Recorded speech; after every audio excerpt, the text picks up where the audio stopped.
Hello, hello, hello. What do we have here then? Well, we have an Asvine, or specifically an Asvine box. I've got a pen as well, and I'll get to that in a sec. So today we've got an Asvine P30 piston filler. This is the box. This is the box in the box. This is the leaflet in the box. Leaflet in the box. Things in the leaflet in the box. Little sleeve, little cushion. Done. Then within the box came a pen. This is the Asvine P30 in like a bronze finish. They also do a P36 in titanium, but I haven't got one, so I'm not going to talk about that. So on the cap band we have Asvine, then P30 on le reverse. That's the back, yeah. Then we've got a clip, which is quite usable, not too stiff. And it's got a little lip there as well. Then got it all one unit. Seems to be all welded together along the domed finial there. It's a demonstrator barrel. So you've got your clear acrylic. You can see your piston mechanism and piston turning knob into a domed end as well. So you've got your classic cigar shape, but in a bronze furnitured piston filler. Screw cap unscrews in one, just under two, call it 1 3/4. Yeah, all right, let's call it 1 3/4. Then you've got the bronze section there again to match the adorning furniture. Threads which are not sharp, are pleasant no matter where you're going to hold that. Section does taper down a bit and then flares back out for what I would say is a comfortable grip into an Asvine branded steel number 6 nib, medium in this case, and a plastic feed. So that is the parts of this pen. It does post, but not well, I would say. It literally going onto that piston knob there and no further. So it is secure. It's also really long. And this cap is 20 grams, so that adds quite a bit of back weight onto the back of the hand there. I wouldn't post that. You've also got the risk of turning your piston knob posting, unposting. It just literally sits right at the edge there, so it's not on the pen, it's purely posting onto the piston knob. So you can if you need to. I wouldn't personally. Should we see what the pen measures? So length capped is 150, uncapped 131, all in millimeters. Posted, as I say, possible, makes it long and back weighted. And then you've got your weights. There's ink in it, so give a little bit of play in the grammage. Yeah, as I say, the cap's 20 grams, so you're getting on for, I don't know, 45% of the pen weight in the cap. So that does back weight a little bit.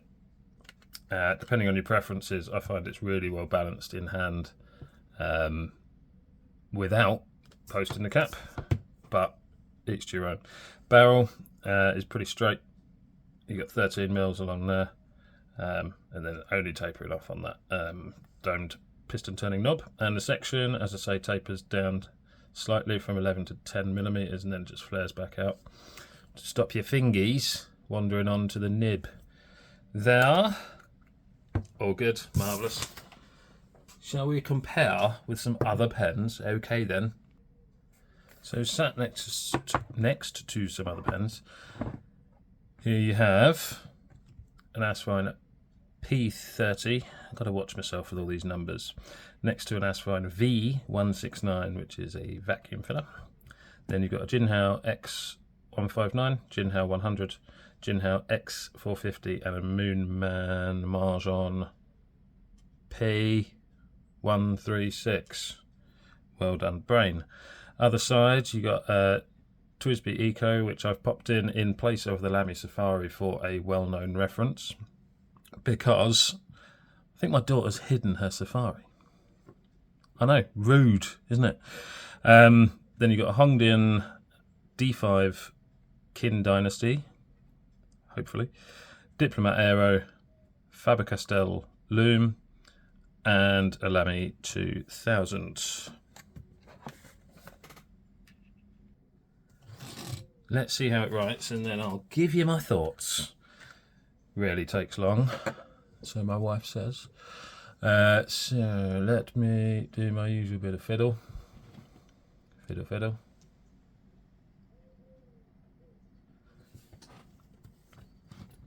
So we have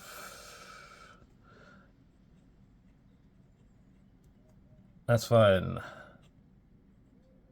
P30 with a medium steel nib. The ink in here is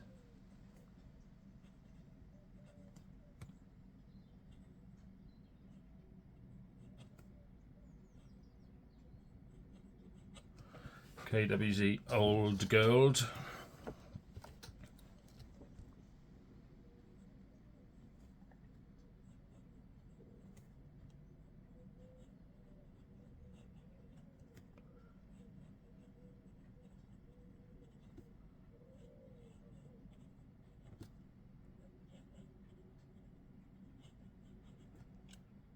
Talk amongst yourselves.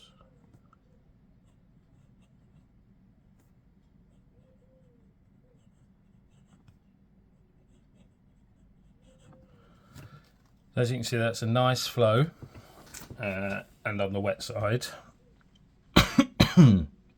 excuse me, tried a bit faster.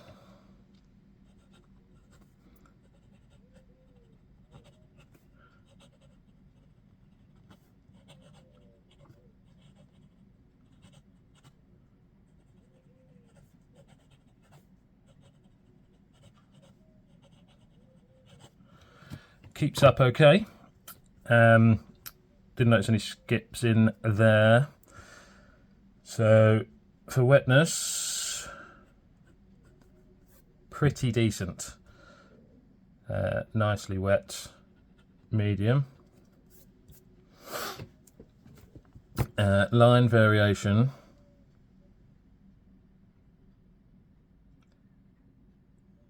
You can get a bit, but not really from flexing too much, and I'll come to that in a second. So you can get a wee bit there,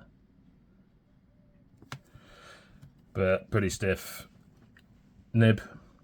Reverse. That's actually quite smooth. A lot drier, and gets you a finer line. It doesn't dry up too quick, so you can get a bit out of that. Yeah, not bad for that, if I did such a thing, but I don't. I mentioned the line variation, so I have found that this nib is just a little bit stubby. If you can see the difference in down and cross strokes there. So with no pressure at all,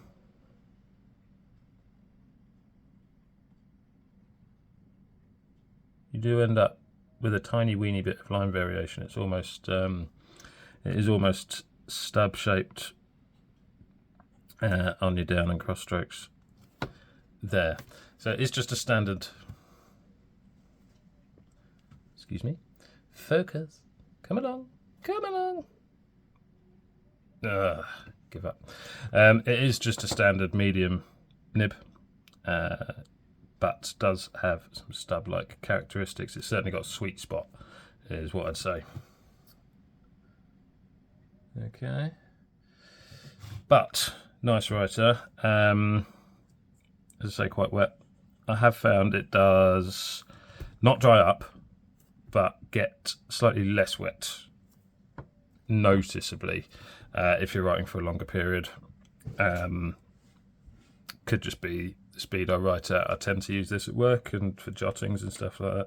So if I'm writing, I think the feed slows down a little bit. Doesn't dry up, keeps writing, don't get me wrong, but you see it's nice and wet here.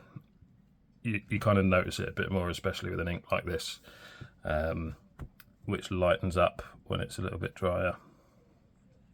But it doesn't run dry or hard start or skip or anything like that. It is a well-tuned nib. Obviously, to be noted that there is that stubbish kind of characteristic, which I don't think is unique to this pen. I have noticed it in some of the Chinese medium nibs. Let's come to that.